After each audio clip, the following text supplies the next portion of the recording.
नमस्कार दोस्तों। आज की कहानी है चढ़ा दिमाग। सुभद्रा कुमारी चौहान जी द्वारा लिखित। शीला स्वभावतः कवि थी। वे कभी कभी कहानी भी लिखा करती थी। उसकी रचनाएं अनेक पत्रों में छपीं और खूब प्रशंसा हुई। साहित्य सागर, साहित्य संसार ने उसे बहुत सम्मान दिया और अंत में उसको सर्वश्रेष्ठ लेखिका होने के उपलक्ष्य में साहित्य मंडल द्वारा सरस्वती पारितोषिक दिया गया। अब क्या था, प्रत्येक समाचार पत्र और मासिक पत्र में उसके सचित्र जीवन चरित्र छपे और उसकी रचनाओं पर आलोचनात्मक लेख लिखे जाने लगे, जिनके कारण उसकी ख्याति और भी बढ़ गई। वह एक साधारण महिला से बहुत ऊपर पहुंच गई। उसको स्थान स्थान से कवि सभाओं से निमंत्रण आने लगे। वे अनेक साहित्यिक संस्थाओं की अध्यक्षा भी चुनी गई। मासिक पत्र पत्रिकाओं के कृपालु संपादकों ने उसकी रचनाओं के लिए तकाजे पर तकाजे आरंभ कर दिए। अनेक सहृदय पाठकों ने परिचय प्राप्त करने के लिए उसको पत्र लिखे। परिणाम ये हुआ कि शीला के पास आने वाली डाक का परिमाण बहुत बढ़ गया। उसका छोटा सा घर ऐसा मालूम होता जैसे किसी समाचार पत्र का ऑफिस हो। वह बेचारी इस असीम सहानुभूति के भार से दब सी गई। पत्र प्रेषक उससे उत्तर की आशा करते थे और यह आशा स्वाभाविक भी थी, परंतु वह उत्तर किस किस को देती। आखिर पत्र भेजने से भी तो खर्च लगता ही है, और वो तो निर्धन थी। शीला के पति जेल में थे। सत्याग्रह संग्राम प्रारंभ ही वे होते ही वे गिरफ्तार करके साल भर के लिए श्री कृष्ण मंदिर में बंद कर दिए गए थे। साथ ही 200 रुपया जुर्माना भी हुआ था। इन सब कठिनाइयों को वो धैर्यपूर्वक सह रही थी। फिर भी वो बहुत परेशान सी रहा करती थी। मैं शीला को बहुत दिनों से जानता था। जानता ही न था, वो सगी बहन की तरह मुझ पर स्नेह करती थी और मैं अपनी ही बहन की तरह उसका आदर करता था।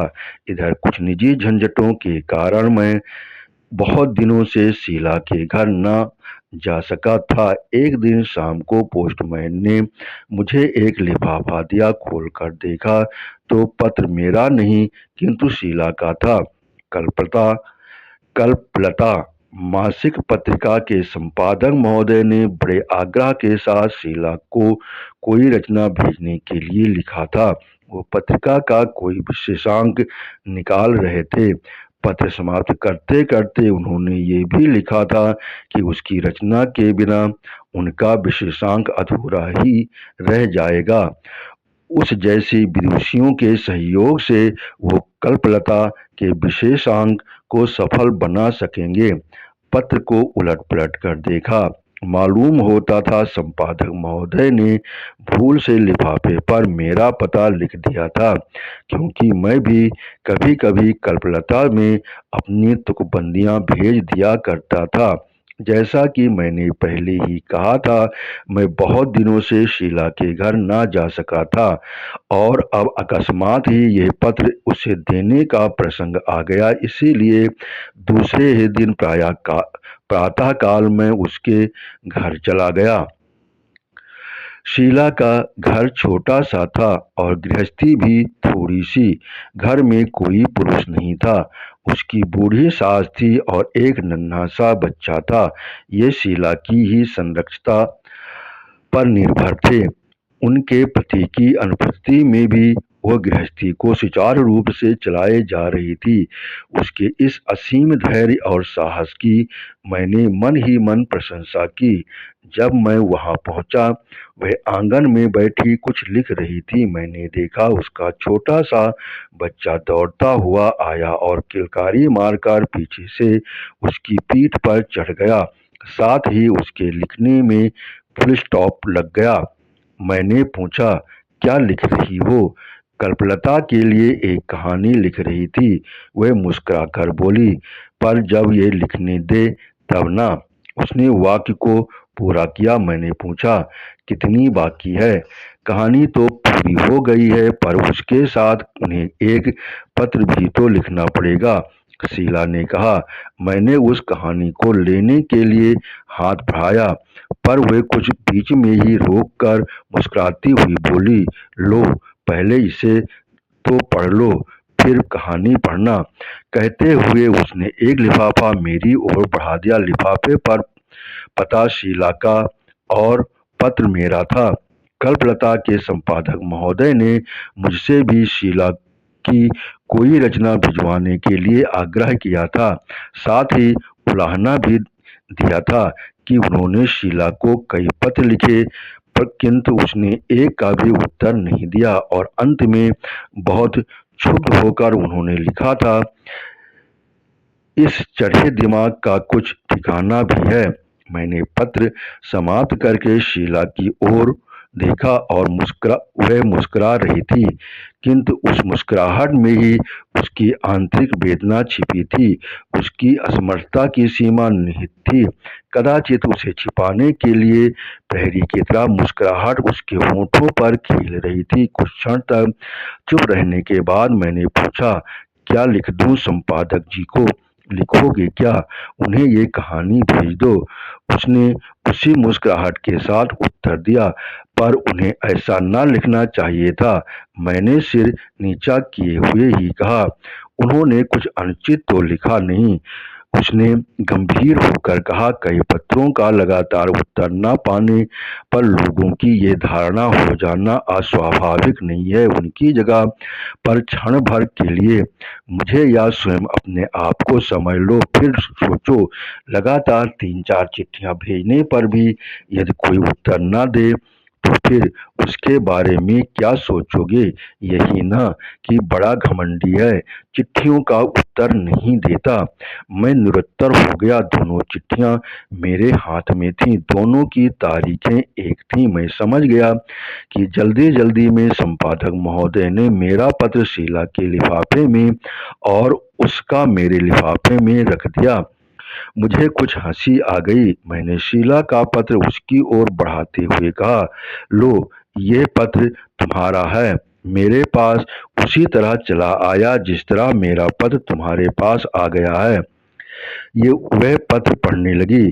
मैंने उसकी कहानी उठा ली। इसी समय बाहर कुछ कोलाहल सुन पड़ा। मैंने बाहर जाकर देखा, तहसील के 2 चपरासी ऊंचे ऊंचे लठ लिए खड़े थे। पूछने पर मालूम हुआ कि शीला के पति पर जो 200 का जुर्माना हुआ था, उसे वसूल करने के लिए कुर्की आई है। मैंने उन्हें समझा बुझाकर बिना कुर्की ही वापस भेजने का प्रयत्न किया, पर वे भला क्यों मानने लगे। कदाचित नगर नारायण से उनकी पूजा होती तो देवता कुछ ठंडे पड़ जाते, पर वहां ना तो शीला के पास ही कुछ था और न मेरे। आखिर कुर्की शुरू हुई। वे लोग घर के अंदर के सामान ला लाकर बाहर रखने लगे, बक्स, मेज, कुर्सियां, अलमारी, तस्वीरें, बर्तन इत्यादि। तात्पर्य यह है कि कुछ भी सामान था, एक भी एक एक करके सब बाहर आ गया और सब चीजों की एक दुकान सी लग गई। शीला शांतिपूर्वक ये सब देख रही थी, किंतु उस शांति के नीचे प्रचंड विवाद छिपा था। मुझसे उसके चेहरे की ओर नहीं देखा जाता था। मैं अपने भाईपन को मन ही मन धिक्कार रहा था। मेरे सामने ही मेरी बहन की लुटिया थाली नीलाम होने जा रही थी, किंतु मैं कुछ ना कर सकता था। खैर, उन सब वस्तुओं की एक सूची तैयार करके चपरासी सामान ठेले पर लाद कर ले जाने लगे। सामान में बच्चों की एक ट्राइसिकल भी थी।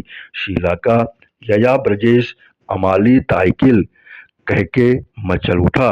शीला कुछ भी ना कह सकी। बच्चे को जबरन गोद में उठा कर वो दूसरी ओर चली गई। सामान चला गया। मैंने अंदर जाकर देखा, वह बैठी बच्चे को कुछ खिला रही थी। उसने मेरी ओर देखा, उसकी आंखें सजल थीं। मैंने सांत्वना के स्वर में कहा, बहन, देशभक्तों की यही तो अग्नि परीक्षा है। थोड़ी देर बाद उसकी कहानी लेकर मैं घर लौटा। घर आकर मैंने वह कहानी पढ़ी और उसी प्रकार कल्पलता के संपादक के पास भेज दी। कहानी का शीर्षक था चढ़ा दिमाग। आपने कहानी सुनी, इसके लिए आपका बहुत बहुत धन्यवाद। आपने सब्सक्राइब किया, इसके लिए मैं दिल से आभारी हूँ।